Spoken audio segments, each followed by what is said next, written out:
Fala pessoal, tudo certinho? Bem-vindos a mais um vídeo. Esse é um vídeo bastante diferente. A gente vai se divertir aqui conversando com uma inteligência artificial conhecida por ChatGPT. Tchê, tá fazendo um baita sucesso, realmente uma ferramenta top, muito massa. Já conversei muito com esse chat aqui, com essa inteligência artificial, me surpreendeu positivamente muito, mas eu percebi diversas lacunas no conhecimento biológico. E eu, entre várias perguntas que eu fiz aqui, eu separei algumas para fazer agora com vocês e para mostrar que é uma ferramenta importante de um aprendizado. Ela aprende, né? Inteligência artificial muito rápido, que busca informações precisas e escreve de uma maneira, cara, muito boa. Falo, tio, o troço é fantástico mesmo. Mas eu não quero entrar aqui em mérito se é bom, se não é, se a inteligência artificial vai dominar o mundo. A gente vai testar os conhecimentos biológicos dela neste momento. Então, eu separei algumas perguntas aqui e vamos começar. Essa aqui é bastante polêmica. Qual o animal mais mortal do mundo? Vamos ver? Porque cada vez que tu pergunta para a inteligência artificial, ela pode elaborar uma resposta totalmente diferente. E é por isso que muitas pessoas estão pensando assim, agora eu tenho a resposta que eu quero e não vão desconfiar de plágio, de nada. Cuidado, né, gurizada? Embora não desconfie de plágio, é uma ferramenta que eu considero uma grande ferramenta de busca, mas não uma ferramenta que vai substituir o seu estudo, né? Então tome muito cuidado. Mas vamos à pergunta: qual é o animal mais mortal do mundo? Vamos ver o que ela vai responder. O animal mais mortal do mundo é o mosquito. Olha o erro.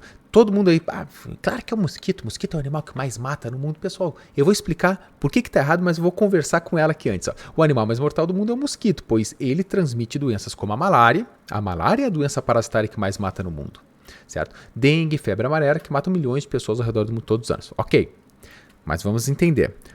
Ok. Mas não é o mosquito que mata. Ele é o vetor. Quem mata é o agente etiológico. Vamos ver se vou chegar um pouquinho pro lado que vocês veem. Tá lá, etiológico, certo? Vamos ver. Mandando a resposta. Você está correto. O mosquito é o vetor que transmite o agente etiológico, que é o responsável pela doença. Desculpe pelo erro. Olha só a capacidade de correção dela. Eu falo dela pela inteligência artificial. A capacidade que ela tem de argumentar o próprio erro. Então eu falo assim, desculpe pelo erro na minha resposta anterior. O agente etiológico é o verdadeiro responsável pela morte, enquanto que o mosquito apenas atua como um vetor na transmissão da doença. Então a gente vê algumas pessoas falando, não, o animal que mais mata no mundo, o animal mais mortal, é o mosquito. Eu falo, cara, o mosquito não mata ninguém. Eu não estou tirando a importância do mosquito, tá? Ele é extremamente, algumas espécies, obviamente, extremamente prejudicial, como é o gênero Anopheles, que transmite a malária. Lá na África, a malária que tem lá é extremamente, eu acho que estava estourando o áudio, extremamente prejudicial, certo? Aqui no Brasil, a malária que tem, ela não é tão forte, não mata como mata lá, mata milhões, certo? Mas então o mosquito ele é muito importante, a gente tem que combater o mosquito. No entanto, é um erro técnico aqui dentro da biologia que não pode, sabe? O mosquito é um vetor, tá? Então, muito bem, poderia ficar discutindo aqui, mas senão o vídeo vai ficar muito longo, já vou para a próxima pergunta. Vamos lá, nova pergunta aqui. Essa aqui é interessante. Qual o menor animal do mundo? Vamos só ver. O menor animal do mundo é o polpa branca dos mares, que podem chegar a medir apenas 1,1 centímetro de comprimento. Polpa branca dos mares. Eu não sei nem pessoal, confesso, eu não sei nem o que é esse tal de polpa branca dos mares, mas eu falo para vocês que não é o menor animal do mundo. Cara, 1 centímetro, velho, pelo amor de Deus, é um animal muito grande. Vamos lá, quer ver? Vou só dar um exemplo. Você está errado. Você está errada. Eu acho que eu chamo errada, né? É que é ChatGPT, enfim. Você está errada. Por exemplo, o tardígrado é um animal microscópico. Ele é um animal. Ele não é vertebrado, né, mas é um animal. Por exemplo, o tardígrado é menor. Vamos ver o que ele vai responder. Ah, cara, eu tô com as teclas todas bugadas. Vai, o professor vai comprar um teclado novo. Olha lá, você está correto, me desculpe, o tardígrado é ainda menor do que a polpa branca dos mares e pode chegar a medir apenas 0,5 micrômetros de comprimento, metade de milímetro, é muito pequeno. Obrigado por me corrigir. Certíssimo. Então já temos. Repara então, o que eu quero fazer com esse vídeo, pessoal? Estou colocando aqui algumas perguntas que realmente são polêmicas. Eu poderia perguntar, nem está na minha lista aqui, mas eu poderia depois incluir o vírus, são seres vivos, só para a gente discutir sobre isso, tá? Até eu vou colocar aqui se der tempo, depois eu. Ó, vírus são seres. Estou na minha listinha aqui, tá? Certo. Vamos para a próxima pergunta. Repara que, volto a dizer, professor, então tu é contra usar o ChatGPT? Não, eu comecei a usar recentemente, assim, como uma ferramenta de busca, ele é muito interessante. Só que a gente tem que ter cuidado.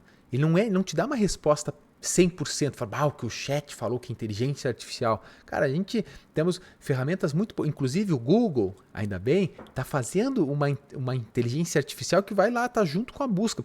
Porque de nada adianta ter uma inteligência artificial se você não tem a informação. Então o ser humano vai continuar tendo que descobrir tudo. Quando a gente coloca lá no Google e faz uma busca, lá é uma forma de inteligência artificial, dá para dizer, que a gente busca lá, tipo, qual é o menor animal do mundo? Lá vai te dar um monte de artigos, você que se vá pesquisar. Qual é a diferença para esse ChatGPT que eu estou vendo aqui?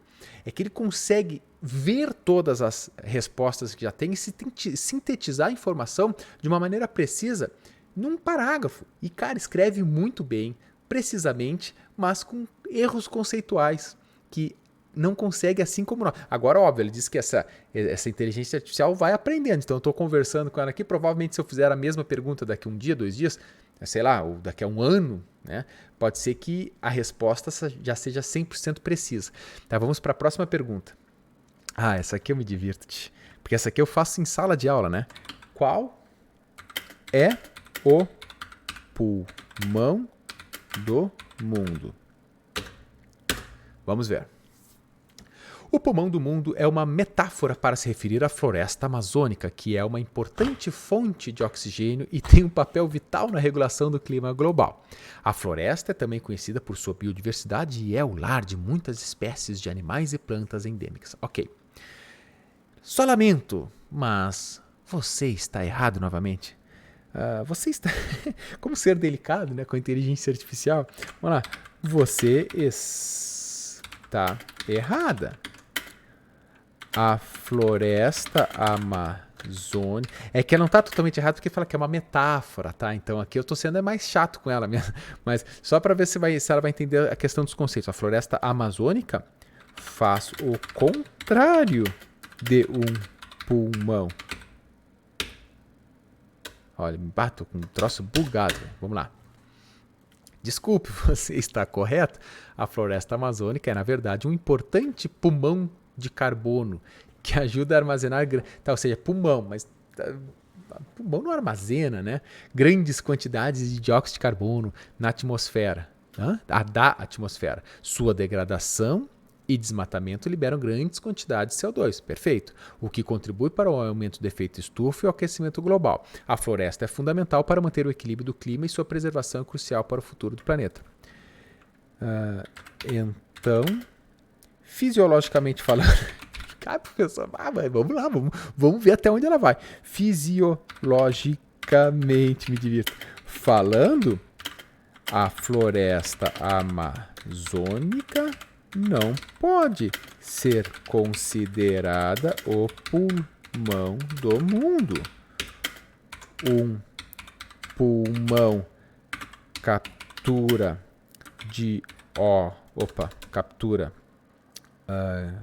gás oxigênio e libera dióxido de carbono. A floresta amazônica faz o contrário. Barbaridade, vamos ver. Não sei nem se eu escrevi as coisas erradas aqui. Sim, você está correto. Fisiologicamente falando, a floresta amazônica não pode ser considerada pulmão do mundo. Pulmões são órgãos vitais em seres humanos e outros. Repara que ela segue uma resposta bem inteligente. Captura oxigênio na atmosfera, libera no sangue, enquanto remove dióxido de carbono. A floresta amazônica, por outro lado, realiza fotossíntese, absorvendo dióxido de carbono na atmosfera, liberando gás oxigênio como subproduto. A metáfora da floresta amazônica como pulmão do mundo é uma forma simplificada de descrever seu papel importante na regulação do clima global. Perfeito. Olha só, a gente chegou no ponto que é a resposta perfeita. Olha aqui no final. É uma metáfora para falar da importância do clima global. E não que ela fala. Porque confunde. Por que eu bato nessa tecla? Porque às vezes a gente fala, a floresta amazônica é o pulmão do mundo. Aí na fisiologia a gente está estudando que o pulmão pega O2 e libera CO2, vai fazer uma confusão na cabeça do aluno. Certo? Mas obviamente, aqui é botando metáfora, aqui agora é ela que me quebrou. Não tem nem mais o que falar, não tem mesmo. Vamos para o próximo. Esse aqui é interessante. Essa aqui. Qual o maior ser vivo do mundo? Porque as pessoas normalmente vão em baleias, em elefantes, em árvores. Vamos ver. O maior ser vivo do mundo é a árvore do sequoia gigante. Você está errado. Você está errada, na verdade, né? Existe um fungo maior. O maior ser vivo do mundo é um fungo gigantesco de há quantos mil hectares. O maior ser vivo é um fungo chamado Armillaria ostoyae, encontrado na floresta de Malware, em Oregon, nos Estados Unidos. Ele tem uma extensão subterrânea estimada em mais de 2,4 milhões de metros quadrados, tornando-se o maior ser vivo individual em termos de biomassa e ar. Ok, eu realmente não sei se é esse o tamanho, sei que ele é muito grande, tá? Eu não sei, eu não vou sair pesquisando aqui, mas a resposta é isso mesmo. Então, uma árvore, pô, é gigante, velho. Essa sequoia tem mais de 100 metros, 112 metros, 115 metros, é gigantesca. Agora, se a pergunta é referente a um ser vivo, perceba que ser vivo não é só animal e planta. Então, novamente, a inteligência artificial tem uma capacidade gigantesca, mas tem as lacunas dos erros e eu estou mostrando aqui para vocês. Vamos para a próxima pergunta. Essa aqui, eu estava fazendo esses dias várias perguntas e fiz essa, e daí gerou uma discussão interessante com a inteligência artificial. Quer ver? Eu falei assim, me fale sobre o abacate. Me fale, sei lá, sobre o abacate geral. Vamos ver o que ela vai falar. O abacate é uma fruta rica em gordura monossaturada saudável, fibras, proteínas, vitaminas e minerais. Ele é originário da América Central e foi cultivado por povos antigos, como os astecas, por milhares de anos. É comumente utilizado em receitas salgadas, como guacamole, barbaridade gostosinho, com chipzinho, né, com Doritinhos ali. E também pode ser consumido como sobremesa ou adicionais de smooths e outros pratos. O abacate é conhecido por seu benefício à saúde, incluindo ajudar a manter o coração saudável, regular o açúcar no sangue e melhora a digestão. Perfeito, falou tudo certo, com um pequeno aqui equívoco que eu vou forçar para entender o equívoco dela. Quando a gente fala que o abacate é uma fruta, não está errado, tá? Não está errado. Agora, o abacate em termos botânicos, ele é um fruto. Vamos ver se ele vai entender. Mas em termos botânicos, um abacate é um fruto. Vamos ver se ela vai se ligar na resposta.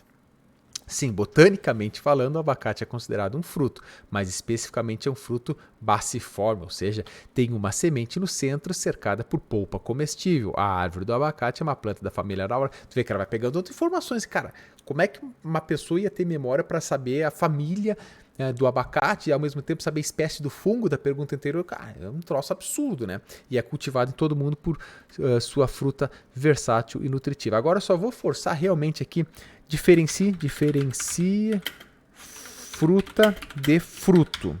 Porque isso existe muita confusão, né? O que é a fruta? Fruta a gente fala para comestível, adocicado, por exemplo, maçã. Maçã a gente pode chamar de... Olha como tá bugado. Esse botãozinho aqui do ponto.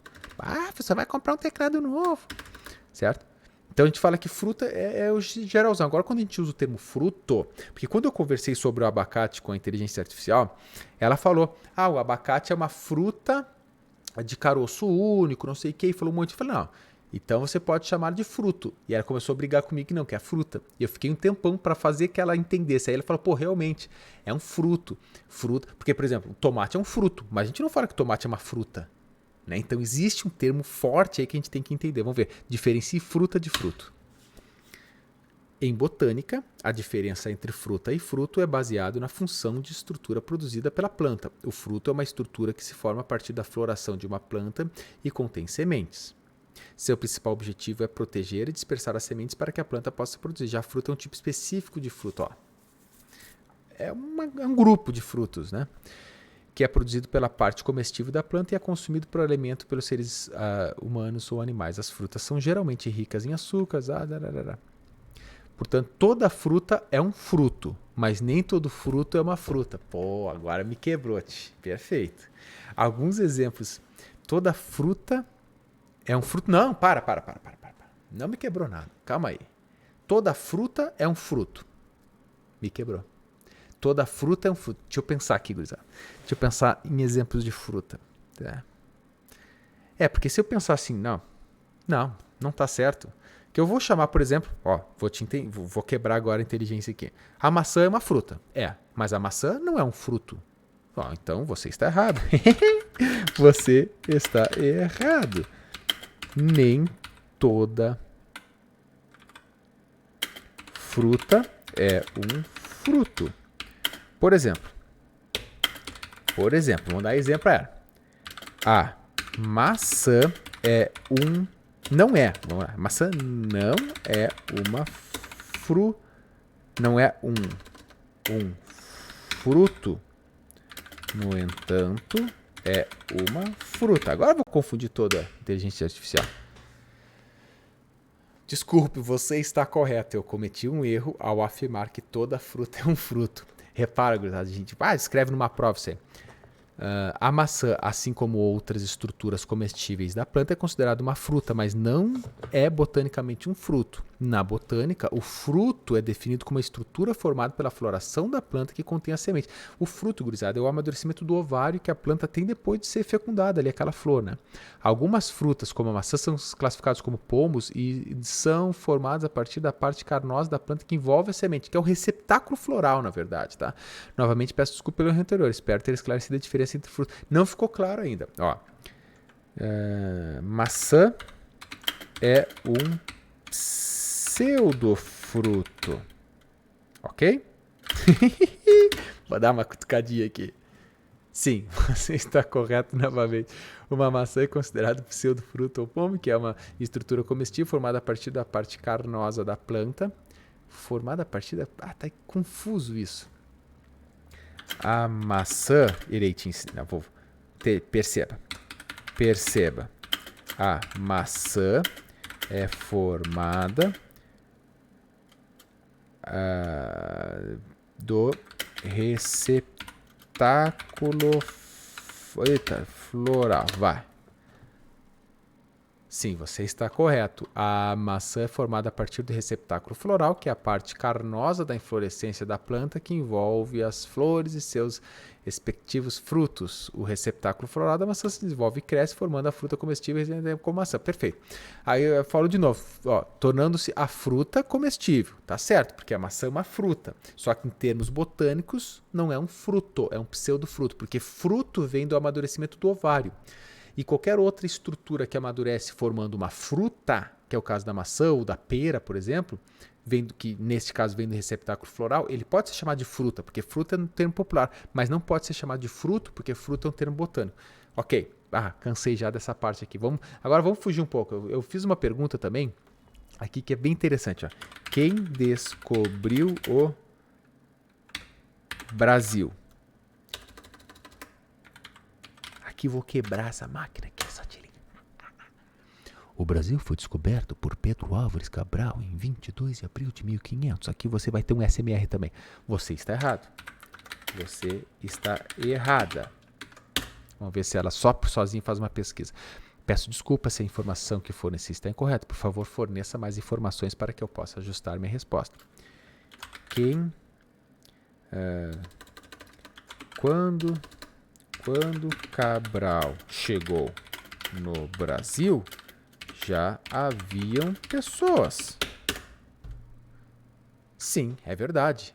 havia povos indígenas habitando o território brasileiro antes da chegada de Cabral, em 1500, a descoberta do Brasil pelos europeus. Aí a pergunta deveria ser: os europeus, quem foram os europeus que descobriram o Brasil? Aí tudo bem, os portugueses, né? No entanto, é geralmente atribuída a Cabral e marcou o início da colonização portuguesa no Brasil. Perfeito. Historicamente falando, 1500 chegou, portugueses, europeus, tá, pera. Tá, mas já tinham povos aqui, então quem descobriu, então, ou seja, quem descobriu o território brasileiro foram os nativos, digamos nativos que já estavam aqui, né? Sim, é verdade, o território brasileiro já era habitado por povos indígenas há milênios antes da chegada dos europeus, portanto, os nativos poderiam ser considerados os descobridores do Brasil no sentido que eles habitavam e conheciam a região antes de chegar. Perfeito, olha, é gostoso de falar, porque normalmente quando a gente está falando entre pessoas, e isso eu me incluo, todos nós, né? A gente, como ser humano, a gente tem uma mania de querer firmar nossa resposta e discutir e não aprender. Por que a inteligência artificial reconsidera as perguntas? Porque quando eu falo, poxa, eu tenho certeza das minhas respostas aqui porque eu sei as perguntas que eu vou fazer, certo? Então ela manda a resposta dela e eu já dou lá, não, você está errado por causa disso. E a inteligência artificial vai buscar a informação, sei lá onde, encontra essas informações e vê, pô, realmente eu errei. E ela vai na humildade e fala, pô, peço desculpa. Então é uma ferramenta artificial bastante humilde aqui, certo? Muito bem. Só por curiosidade, quando os primeiros humanos chegaram no território brasileiro? Pessoal, vou falar uma coisa, vou ensinar uma coisa para vocês assim, ó. A pergunta é mais importante às vezes que a resposta. Tem que saber perguntar. Se eu chegar no Brasil, ela poderia me falar assim, na época não tinha Brasil, foi um nome que se deu depois pela colonização, né, dos portugueses e tal. Até anterior, essa parte eu posso estar bem me confundindo. Se tu manja de história aí, me corrija, por favor. Mas se eu falo território brasileiro, a gente está incluindo uma área que era até antes de ser chamada de Brasil. Então, quando os primeiros humanos chegaram no território tá difícil. Vai se B. Agora foi. Brasileiro. Acreditam-se que os primeiros humanos tenham chegado ao território brasileiro há cerca de 11 mil anos, tá? 10, 12 mil anos em migrações. Pô, meteu um espanholzito aqui no meio, em migrações, a barbaridade.